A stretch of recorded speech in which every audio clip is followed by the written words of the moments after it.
Salve família vascaína, abriu o jogo. Marcelo Santana falou comigo depois da partida em São Januário, situação do Praxedes, situação de mais jogadores e a gente vai falar muito sobre isso nesse vídeo.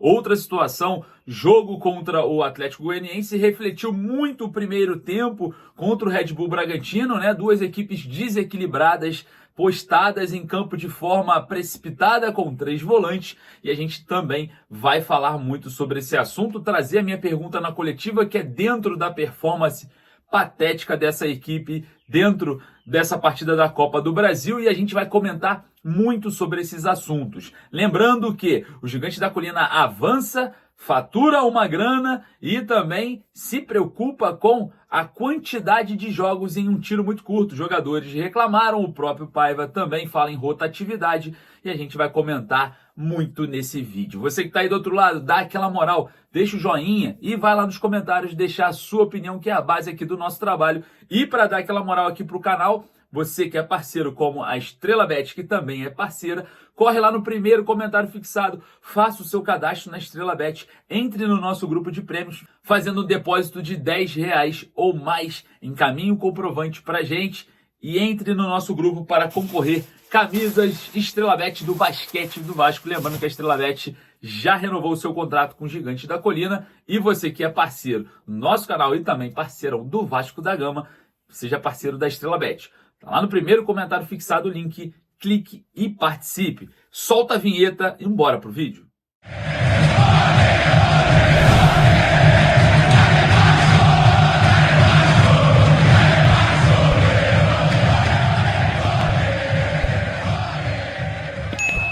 Abriu o jogo, o diretor executivo Marcelo Santana falou com a gente lá em São Januário depois da partida, né? Depois da saída dos jogadores. Marcelo Santana ficou por último ali, a gente chamou o Marcelo para uma conversa e ele comentou sobre o assunto Praxedes e também sobre outros nomes que podem sair. A gente vai trazer para vocês tudo nesse vídeo, mas claro, eu quero começar a falar sobre a partida. Atlético Goianiense atrapalhou a previsão do torcedor vascaíno de ter um jogo calmo e tranquilo? Parece que sim, ou parece que não. O Vasco se complicou porque quis. Rafael Paiva está inventando muito.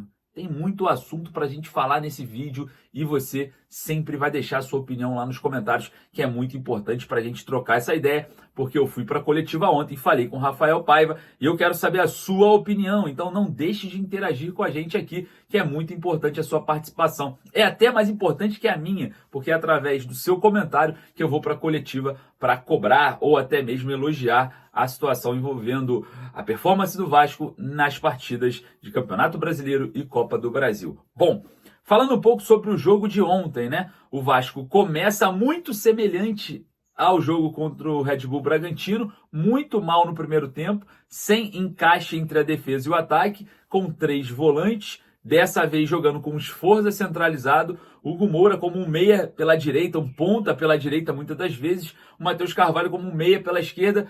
Não era um ponta o Matheus Carvalho, porque o Payet se deslocava muito por aquele setor, mas muitas das vezes também estava sendo acionado por ali. E o Vasco perde completamente essa conexão entre o bloco da defesa e o bloco do ataque, porque o Atlético Goianiense conseguiu preencher um pouco mais o meio-campo, colocou o Shailon também como um ponta, mais que vinha mais pelo meio, e o Vasco teve dificuldades de criação.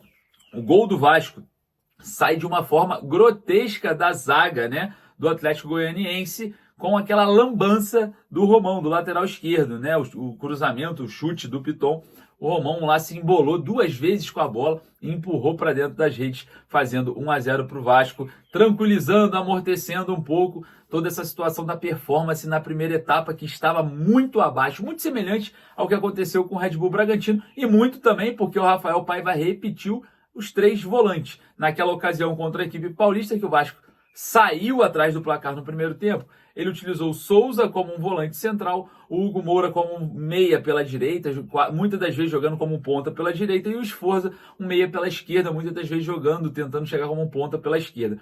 Dessa vez, ele trocou a peça. Ele botou o Sforza centralizado, o Hugo pela direita e o Matheus Carvalho pela esquerda. Não deu certo. Não deu certo de novo. O Vasco performa mal e a situação envolvendo esse esquema de meio campo, o Vasco perde completamente o poder de combate, porque o Hugo Moura sai da linha de combate, porque ele tá ali fazendo uma função mais ofensiva e não é a dele. Ele é um jogador único nesse elenco, com características únicas de combate, e começa a perder ali essa bola, né, no meio campo. Então o Vasco fica exposto, sofre no segundo tempo, entra no segundo tempo sofrendo um pouco ali pressão, né, do Atlético Goianiense, que se lança ao ataque ali depois na primeira etapa do segundo tempo ali, né, o Atlético Goianiense começa a colocar atacantes, jogadores de velocidade, e o Vasco começa a ser pressionado. E é impressionante o que o Paiva faz. O Paiva, ele mexe mal, ele coloca o GB em campo, com todo respeito ao garoto GB, mas se bobear, daqui a pouco já está entrando na Cova dos Leões. Então,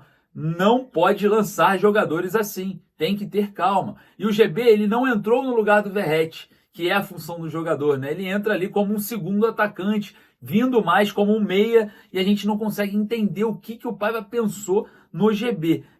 Fazendo a leitura do segundo tempo, a gente observa que o Vasco dá um passo para trás, abaixa ainda mais as linhas que já estavam baixas no primeiro tempo, aceita uma certa pressão do Atlético Goianiense e, olhando para uma perspectiva de contra-ataque, o Vasco tinha o Adson pela direita completamente desgastado, o Verratti, que não é um jogador de contra-ataque, foi acionado mais de 3 vezes nesse jogo e não conseguiu prosseguir com a jogada porque não é a dele. E o GB, que também eu não preciso nem comentar, né? Não passa da segunda para a terceira marcha. O GB não consegue acelerar e também não tem essas características de contra-ataque. Então o Vasco fica inoperante ofensivamente em um cenário que, se tivesse ali 2 jogadores para puxar um contra-ataque, poderia matar o Atlético Goianiense de vez. Mas enfim, fomos sofrendo até o final por conta de invenções do Rafael Paiva. O que falar de Pablo Galdames entrando também nesse meio campo? E obviamente a gente não consegue compreender o porquê que jogadores estão entrando e saindo sem critério nenhum. Na semana passada, o Souza foi titular. Nesse jogo contra o Atlético Goianiense, o Souza não entra e entra o Pablo Galdames. Me fala aí o critério para isso. Segundo o Rafael Paiva, rotatividade. Então, rotatividade essa que precisa ser muito mais estudada pela fisiologia, né, pelo departamento, vamos dizer assim, médico também, porque a gente vê o Piton sentindo, né, a panturrilha de novo, sentindo ali o desgaste, e entra o Vitor Luiz. Eu não entendi também por que não entrou o Leandrinho.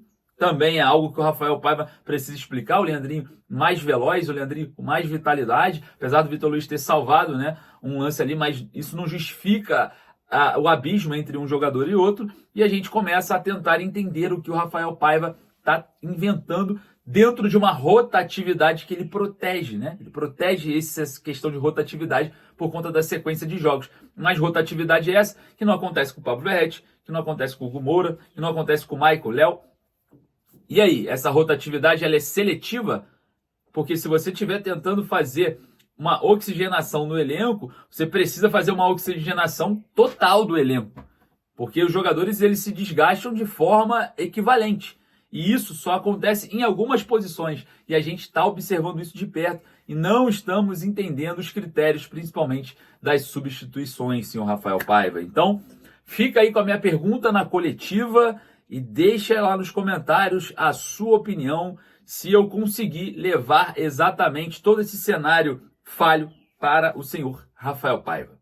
Lineker Beyond, canal Mário Coelho Vasco, feliz pela classificação, preocupado por conta da performance. Eu queria voltar nesse assunto de que você acabou de falar, que a função do atleta dentro de campo é muito mais importante que a própria posição dele. A gente viu contra o Red Bull Bragantino que você utilizou o Hugo Moura como um meia pela direita, né? O Sforza um meia pela esquerda e o Souza centralizado. Hoje você fez praticamente a mesma coisa com o Hugo Moura. E a gente sabe que as características desse jogador para essa função não funcionaria tanto como se ele fosse um primeiro volante. Queria entender o que você trouxe de um jogo que não deu certo contra o Red Bull Bragantino, repetir para esse jogo contra o Atlético Goianiense. E outra situação de jogo. Hoje você manteve até os 42 minutos do segundo tempo o Verratti e o GB à frente da linha dos meias e o Adson postado no contra-ataque completamente desgastado fisicamente. O que você esperava sendo atacado pelo Atlético Goianiense esse período todo do segundo tempo com esses jogadores que não têm função e características nenhuma de contra-ataque? Bom, primeiro a entrada do GB foi para a gente tentar segurar mais a bola, né? Como a gente tinha 3 meias por trás, a gente queria segurar mais a bola no ataque para dar tempo dos jogadores chegarem, né? Como a gente não conseguiu controlar o jogo ali com a posse no meio, né? A gente optou mais pela bola longa e ficar brigando pela segunda, a gente não conseguiu controlar o jogo, né? Então passou muito por isso, né? Para a gente ter os 3 jogadores ali, a gente precisa ter a bola, precisa controlar, precisa circular, a bola precisa passar da direita para a esquerda, da esquerda para a direita, para a gente conseguir chegar com mais jogadores. E a gente não teve ali a tranquilidade para tentar jogar, para correr o risco, mesmo com a pressão do Atlético, e daí não funcionou, né? A respeito do Hugo, eu acho que contra o Red Bull, o Hugo fez um bom jogo, acho que a gente controlou uma boa parte do jogo do Red Bull, né? Infelizmente a gente tomou um gol no final do jogo, mas eu acho que a gente teve um bom controle, eu acho que a gente teve uma boa posse, a gente está conhecendo, são jogadores jovens, a gente tem muito jogador jovem junto com um jogador muito experiente, né? Mais velho, então a gente está tentando ver a liga melhor, a gente está tentando trabalhar para buscar a melhor forma de jogar. E a gente não vai parar de quebrar a cabeça aí para a gente buscar a melhor forma da gente encontrar o nosso jogo de novo, os melhores jogadores para jogar. Eu falei que a gente está trabalhando com 4 jogadores que chegaram na janela, a gente está tentando adaptá-los ao que a gente vinha fazendo. Não acho que é uma coisa tão simples assim como todo mundo imagina, né? Então a gente vê o Coutinho que estava se adaptando, já sentiu o peso do Campeonato Brasileiro e da rotina como é os jogos no Brasil. Então é um processo que ele não vem de um jogo para o outro, de um dia para o outro. A gente tem que ter um pouco de paciência, mas a busca é sempre para tentar jogar melhor, para evoluir, para ganhar mais, para sofrer menos.